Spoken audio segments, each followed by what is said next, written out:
Now, the control of money, when we talk about why it matters, the U.S., even after the Federal Reserve, still used gold as the underlying basis of their currency. Okay, so gold was pegged at $35 by Franklin Roosevelt. There was adjustments for inflation going forward, but it was illegal for you to have gold for a very long time in the United States because they wanted you to use that fiat redemption slip, and it was a partial fiat redemption slip, meaning that there was a certain amount of precious metal that you could redeem for your dollars, but there was also a certain amount of just fiat purchasing power that was built into the native currency. And so in 1971, Richard Nixon, he announced a temporary suspension of gold convertibility, but it was never revisited. It was over, right? We have yet to get back since 1971, this temporary suspension.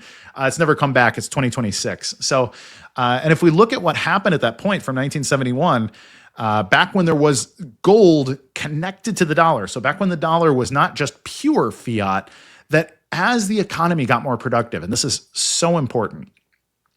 In fact, I want to say this directly to the camera.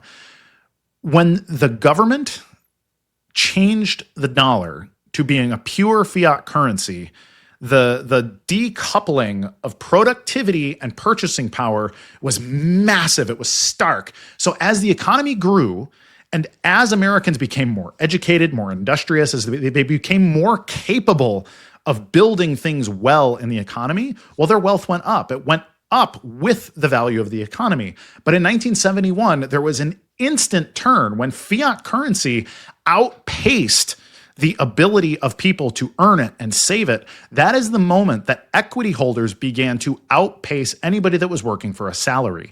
And so if you were holding equity, so if you had a big real estate portfolio, if you had a big stock portfolio, if you just had lots of hard assets, if you had commodities, all these other things, well, because of the inflationary value of the dollar, meaning your purchasing power goes down, well, anybody that was holding assets had their value go up, and anybody that was working for a pure salary had their purchasing power take a nosedive, and it has been in an absolute downtrend ever since. Look at how stark this is.